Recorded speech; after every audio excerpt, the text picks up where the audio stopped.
Fala pessoal, professor Bomba aqui para mais um vídeo dos Drops de Apucarana de 80 anos, histórias da gente. E hoje o vídeo, como dá para perceber pela musiquinha, ele é um pouquinho diferente. Se você cresceu aí nos anos 80 e 90, eu tenho certeza que você tem altos traumas aí para resolver por causa de uma lenda. Ao lado do Opala Preto, o mais perigoso para uma criança peralta aí nos anos 80 e 90 era o famoso Homem do Saco. Nós já vimos referências dele no Bruno Chaves, ouvimos isso dos avós, dos tios, dos pais, dos amigos, mas de onde de fato veio aí o famoso Homem do Saco? E eu vou te contar hoje que na verdade essa história ela tem um pouquinho de verdade. É claro que em todo o Brasil, aqui ó, versões aí dessa história, onde uma criança que era peralta, ela era tirada de casa e levada por esse homem e nunca mais voltava. É claro que essa história, ela tem um pezinho de verdade, e eu, como historiador, vou contar para vocês aí qual é o lado verdadeiro da história do Homem do Saco.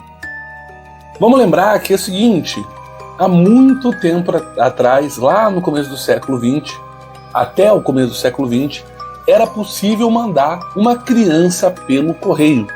Imagina só, né? Se fosse com a base do que é hoje, ou a criança chegaria adulta no seu destino, ou pior, ficaria presa lá em Curitiba, no destino, durante muito tempo, né, na Receita Federal.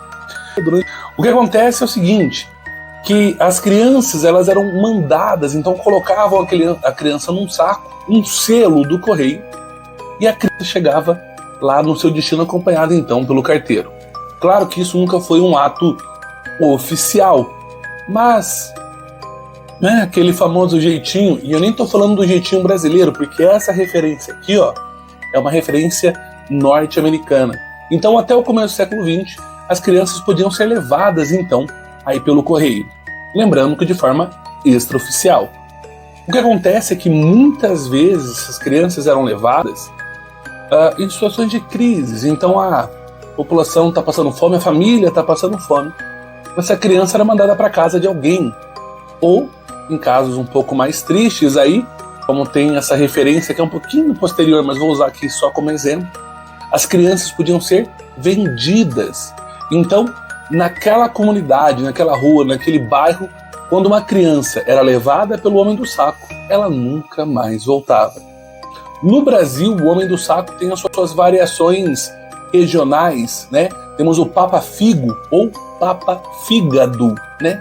Porque além de roubar as crianças, ele para saciar aí a sua ânsia, digamos assim, sua fome, mais do que fome, porque para a maioria dos casos, para a maioria das lendas, ele tinha uma doença, né? Muitas vezes associada à hanseníase, e aí comer o fígado da criança poderia curá-lo, né? Isso diz a lenda.